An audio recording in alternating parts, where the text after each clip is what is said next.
Zoom recording.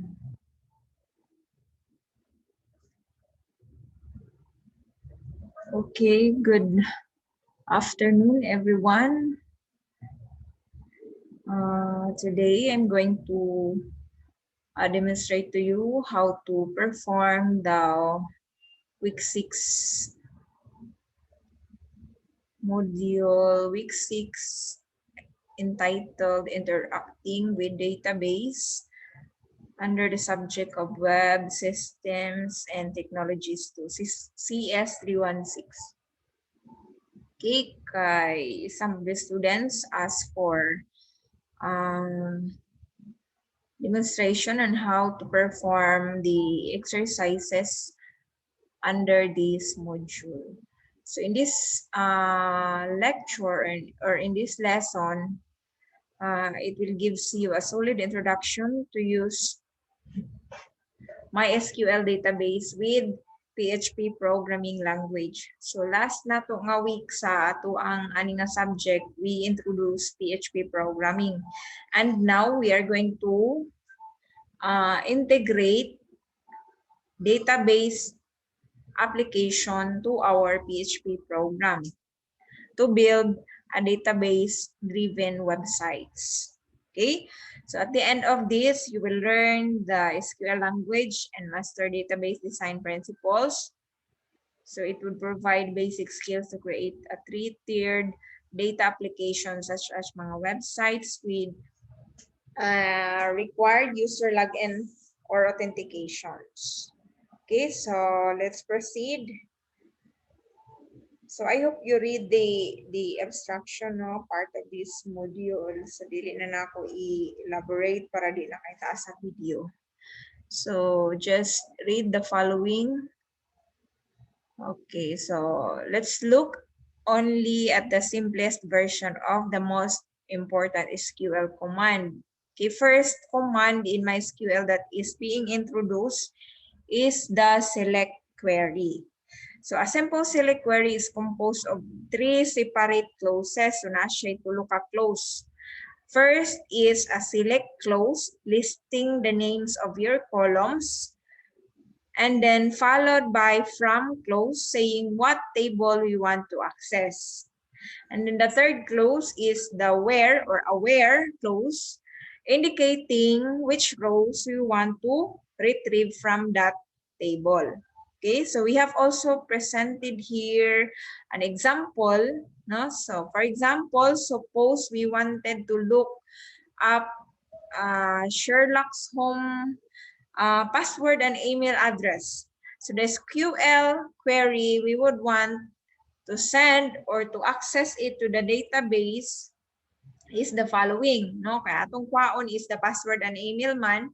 So using the select query, it will becomes select and then sa imong kwaon nga field, password and email. And then from what table name, so users. Then what is the condition sa imuhang ipa-display nga password and email. So unsa may unique case adto nga user. So where ang imong condition is the name daw is equal to Sherlock Holmes. So note there that the where clause is a condition. So in this case, we want to compare all the names of each row to the string nga naay Sherlock Holmes. So katong tanan nga na mga Sherlock Holmes to iyang pangitaon sa kada row sa imong SQL table. Okay? So when we find row that matches, we want a DBMS to send back the column's name in the select clause. So kung naay ma-retrieve, naay makita niya nga record dito sa imuhang table, okay? So dapat mo display or mo send back pod ang column name and so mo display ang result sa imuhang table contents. Okay?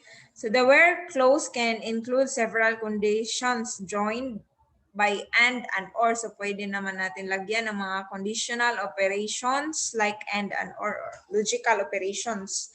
Say for example, select name from users where ang year na nag-join is greater than, so that is relational expression, greater than 1900, and year joined less than 1970. Okay? So, kana siya, pwede na siya apply. So, kana lang, basic querying, no, retrieving records from your table sa database. So, if you are going to connect our database to MySQL, now what are the basic PHP functions that we are going to use? So, mauning gi-discuss po diri ang part, PHP database function. So, in PHP, we provide, or it provides access to MySQL database via number of functions. So, natay mga functions nga pwede magamit para ma-retrieve itong mga records data nga nasa database. So we will find 6 of them particularly useful. So kani sila common, no? Commonly used mga commands and functions in performing database and PHP interaction. Okay, number 1 is kani siya. Example, the MySQL_connect. So this is the command database function, no? So $db is the variable. Kung sa result ani nga query, dira masulod sa $db. So MySQL_connect, function ani niya is to connect your database whose address is identified by the parameter. So may parameter nga na naka-identify diya kadtong location sa imong database. Okay? So example string nga sulod sa imuhang location, no, is katong unsay host, okay, unsay username sa imuhang database. Okay, the function returns a value that can later be used to refer to the DBMS connection. So kung okay na ang connection sa imong DBMS, the result of this will be saved or will be stored to $db. And then kanina yun si $db, mao na po'y gamito nimo as parameter sa database function, PHP database function nga MySQL select DB. And then isulod ang katong iyahang database nga connection if successful ba siya. And then $db name is the name of your database. Okay? So it selects kaning nga line, it selects which database managed by the DBMS that this PHP connection will reference. Okay, so duha na. Another function is kaning si MySQL_query. So unsa may gamit aning MySQL query? So trabaho niya is it sends a query to the database. So the SQL code should be located in the string passed in the first parameter. Okay, so katong string sa imong SQL nga query. The second parameter should be the reference of the database connection returned from your MySQL connect. So katong connection nimo $db. Okay, so the function MySQL query returns a value that allows access to whatever the results were of the query. Pero kung failed gani ang query, for example, no, it would result an error given to SQL or the value would be false. No, MySQL error. Okay? So another is we also have MySQL numRows. No, so mao ni iyang mga kuan ha, function, default function, and then ang pulihan lang is the parameters inside the parentheses. So the function of this query or ini na database function, it returns the number of rows found by the SQL query. So kung naa kay query, for example, katong select, katong sa taas ganing example, select this one, name from users where, kung unsay result ani niya, okay, makuha na nimo using this query, no, MySQL numRows. Okay, another is the MySQL result.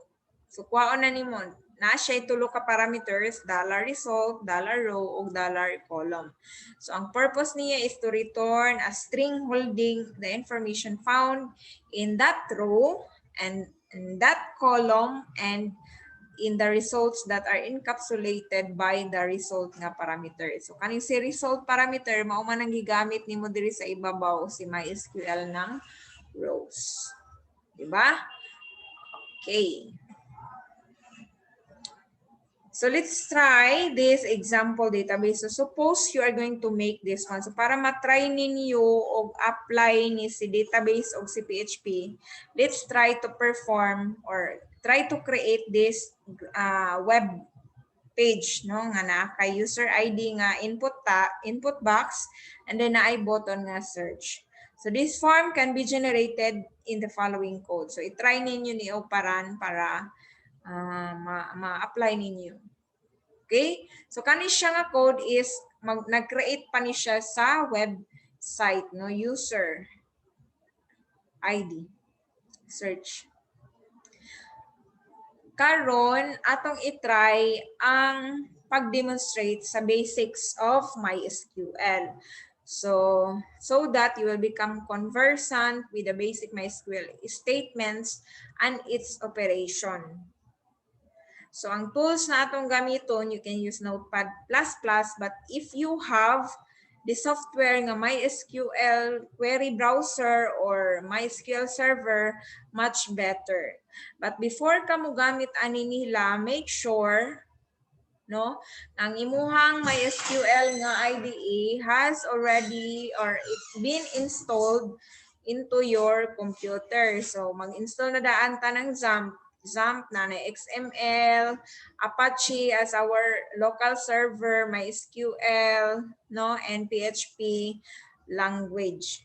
So make sure ha nga na ay XAMPP. I-check ninyo kung naanay XAMPP nga nag-run. So diri sa akong control panel wala man. So let us check kung naanay XAMPP nga naka-install sa computer na ako. Wala. So how to install XAMPP? So I think the XAMPP man is XAMPP. Try to install. Naa siya sa installer. Okay, so kung katong wala pa installer ani, pwede mo mag-download. This is downloadable software. Muran ba kani 64-bit man ako, 32 man is. Sige, try lang nato. Okay, I think there is okay. Compatible siya. Okay, and then make sure naka-check si Apache as our server. And then install MySQL. Ayaw na lang si kuan FileZilla. Okay? And then click install.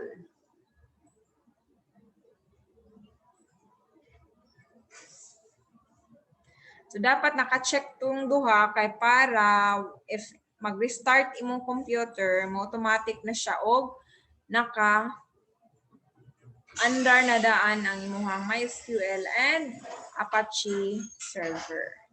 Okay? So, iyan. Okay, so I think it's already done. Configuring the server. Okay, so installed na and then finish.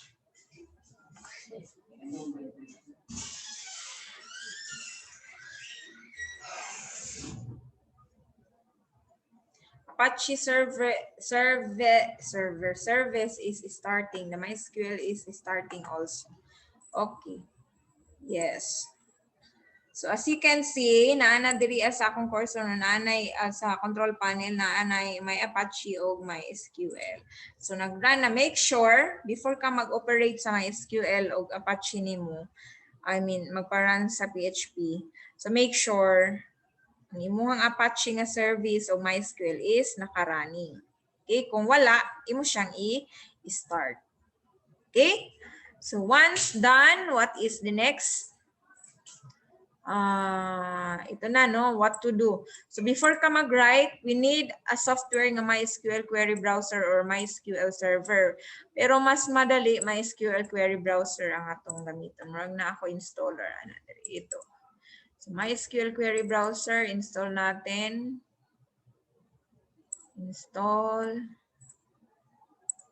Okay. Yes lang. And then finish. pwede po na to install si Rapid PHP for our, wala man ibasa kanila. Nag-loading ba sa for our PHP nga editor, or you can use mga Notepad++ or any text editor kung ang sa inyong mas prefer. Okay na. Open na. Right click, run as administrator, and then yes. So na ay password diri ato lang i-kopya para dili siya trial. Accept. And then what's the password? Paste, next. Okay. Oops. An error. Okay lang. Ignore lang na. And then next. Ayun na i-launch. Finish. Okay. So it's already installed. So try na to search si MySQL query browser. So before mag-open ni MySQL query browser, again, please check your XAMPP control panel kung nag-function na ba ang MySQL o Apache. Okay? Una pinakauna ninyo i-check before mo mag-go sa query browser. Kay mag-error man ang connection kung wala ni nag-run si MySQL diri. Okay, so what to do? First, you're going to fill up the server host. You write there what is the name of your host. So since we are using the local, so write natin localhost. Our username for MySQL nga to installer is root. Password is empty lang. Default schema, ang default schema gani is the name of your database. Okay, may kag ang imong gihimo nga system is enrollment system or shopping nga mga kuan system, or sa may mga system nimo grading system or barangay information system. So butang nimo for example barangay information system o BIS taraw. Okay, and then click okay. So kaning default schema is the name of your database. So click lang nimo okay. So the schema BIS does not exist. So it means wala pay database nga BIS. Kay kung naa na, automatic na siya sulod no sa imuhang database nga gitype. Pero wala, do you want to create the schema now? Yes or no. Kung dili ka gusto, so no. Kung gusto maghimo man ta, so yes atong ibutan. Okay, so as you can see here, naanay BIS nga database. Mao ni ang mga list diri sa schema ta. Mao ni mga list sa imong mga database nga gi-create. So diri nga part, it is where you're going to write the queries and then pag magpa-run diri sa execute, diri makita sa ubos sa result set ang output sa imong query. Okay? Sige. Now, ang first thing ninyo buhaton daw is to write SQL statement to create a simple table countries including columns nga country ID, country name, and region ID. So since if you can still remember sa inyong database sa una ni sir, no, nga para maka-create mo ani nga query, kadumdum pa mo sa katong design, no, design nga design nga software, pwede to ninyo gamiton kay automatic man to mo generate og queries. Oo. So para madali pod mo pag create og table, wala man day dito sa kuano sa ibabaw ang discussion. To create a table, so simple naman tong query. Create sa table name nimo or dire na lang muna tayo. Alay lang.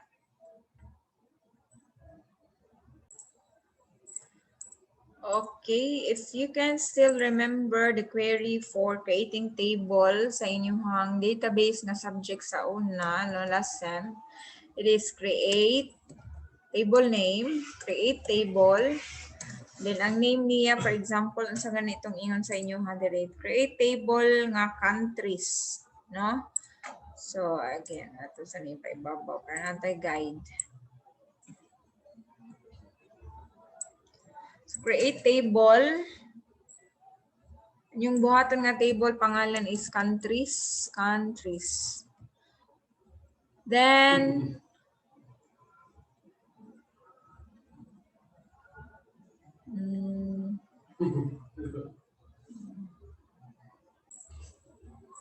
Create table countries, open and close parentheses. So, sa may field sa imong table, sa may field, including columns, country ID,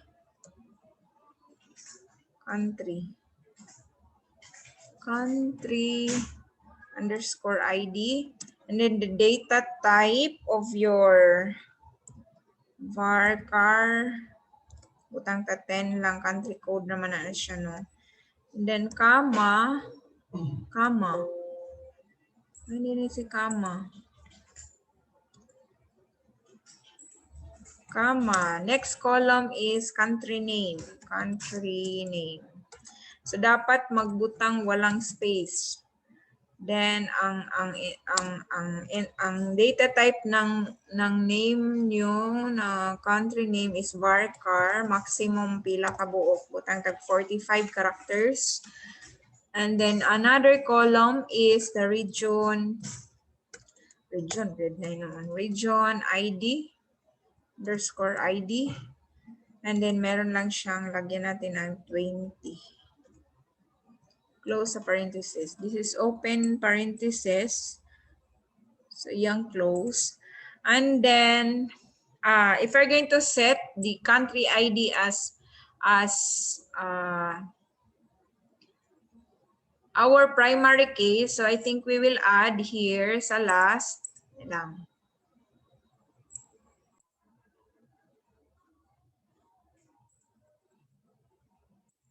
Okay, so gaina so create table countries, country ID varchar, country name varchar, region ID dapat ang data type sa region ID is varchar.